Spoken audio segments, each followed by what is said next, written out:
So yesterday we took a look at some new major 7 chord voicings, as well as played through a really common R&B chord progression and looked at some ways to spice up our rhythm playing. Today we're going to continue with that theme of really figuring out some new techniques to master that rhythm R&B guitar sound. We're going to look at hammer-on and pull-off chords, as well as how to incorporate slides into your left-hand rhythm playing. On top of that, we're even going to learn some new minor 7 chord voicings and learn a new R&B chord progression. Let's dive in. Real quick, if you're enjoying this class, check out the full 7-day course right here in the link below, thedonutdoctormusic.com. This structured 7-day class teaches you everything you need to know about R&B guitar, but in a structured way. So it's not a bunch of random tools and lessons to just, here you go, learn this, learn this. It's a structured day by day, every single day builds off of the last. You're gonna have directed homework assignments, a final project, so much other cool stuff. I'm really proud of this course. So enjoy the free preview of it here on YouTube. Please also hit the subscribe button on YouTube. It really helps me out. Back to the lesson. So up first today, we're gonna learn a new R&B chord progression. The chords are gonna be F major 7, D minor 7, G minor 7, and C dominant 7. Now, when we play those chords, let's just get a groove going first. So we could go.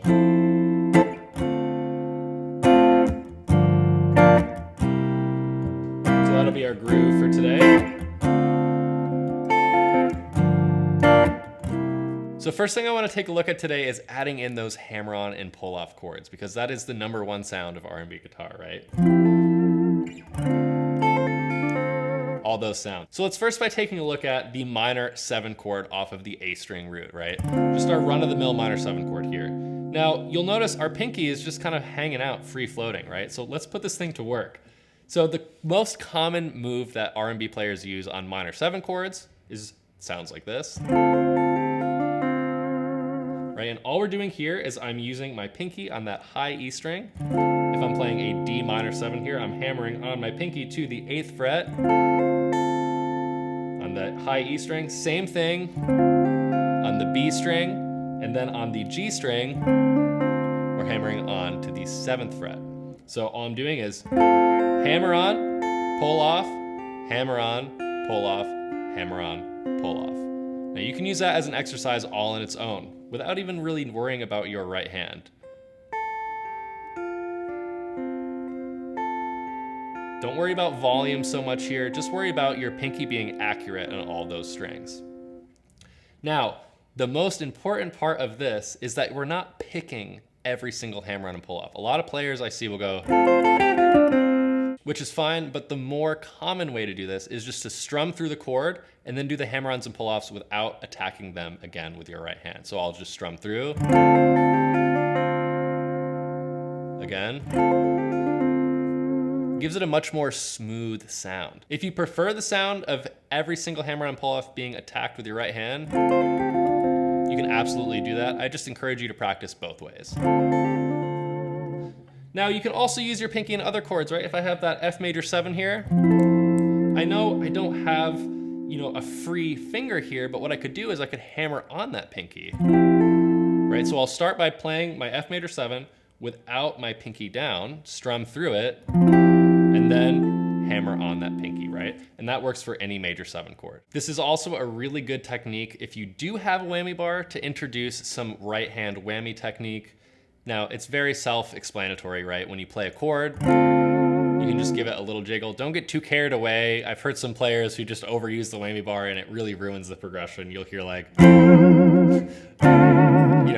too much. So use this like a spice, right? Just delicate.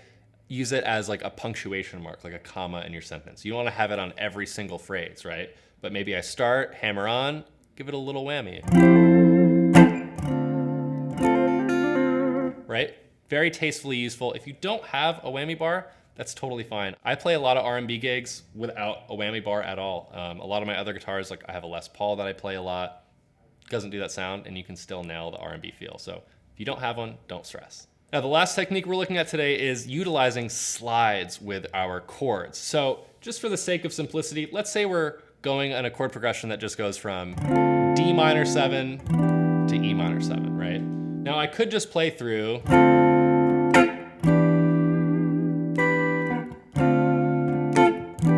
right? right? But that kind of gets a little boring. So what happens if I introduce a slide? Meaning I'm gonna go from D minor, slide in. Same way when you're soloing, right?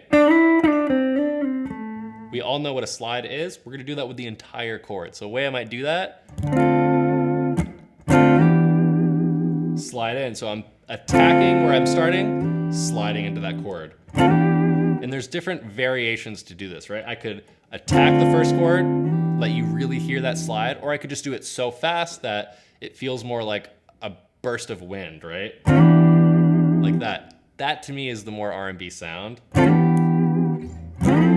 Right? Very, very quick and not too dramatic about it, but it gives you a lot more energy moving to that next chord.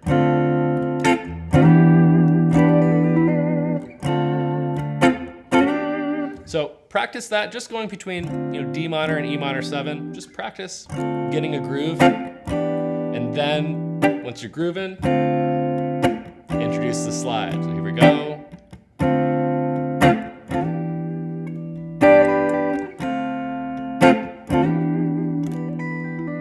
Combining those hammer and pull-offs as well. YouTube demographics tells me that over 80% of my viewers are not subscribed to this channel. If you're enjoying this video, please take a second, hit that subscribe button as well as the notification bell. This just helps all of my videos, all my guitar lessons make it to you so you can really enjoy them, and it helps me out along the way. Thanks so much for watching. Now let's take a look at a couple new ways to play a minor 7 voicing. These are going to be very staple sounds and colors to use with any R&B chord progression.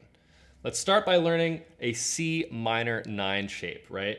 And again, all these new shapes, I want you to connect or anchor yourself to something that you're already familiar with. So for minor 7 chords, right, we know C minor 7 here and C minor 7 here. So for this first new chord we're learning, C minor 9, I want you to think of it as, okay, well, I have my C minor 7 here. It's using the same root, right? This voicing and the new one share the same root. So that's how I remember this chord. So here we just have our root, 3rd, 7th, and 9th. I'm doing middle finger, A string 3rd fret, pointer finger, D string 1st fret, and then I have my ring and my pinky on the G and B strings 3rd fret. And this is just the most, to me, the most R&B sound, right? For a minor chord at least. So there's our minor 9. Now I want to show you one more addition to this chord. You could add the 11th on top by flattening out your pointer finger. So for C minor 9, we just had, right? Now what I want you to do is make that first finger a bar on that 1st fret. So now we have that 11th on top, right? And use that like a little extra flavor, right? Maybe I start on C minor 9, add the 11th on top just for a little bit more. Now another voicing I use a lot is called a C minor 11. We're gonna play that on the low E string. Okay, and all we're doing here is we're doing middle finger on the root on the 8th fret of the low E. We're skipping the A string, and then we're doing ring and pinky 8th fret of the D and G, and then our pointer finger on the 6th fret of the B string. C minor 11. And when we look at that, we have here our root, 7th, 3rd, and 11th. Another voicing that you've probably played before is gonna be C minor 9, played like this. Call this the Instagram guitar chord because every guitar player on Instagram has rightfully played this 100,000 times. Right, so we just have our bar here on the top 4 strings, and then we're gonna add our pinky or our ring finger to get that 9th on top. Now you might say, wait a minute, you just taught me this yesterday, but we said it was a major 7 chord, right? And that it is. This would also be considered an E flat major 7 with the 5th in the bass, or over a C, it's now considered C minor 9. One last new minor 7 voicing to learn is going to be this for C minor 7. Again, attach this chord, new one. Here's my C minor 7 that we all know and love.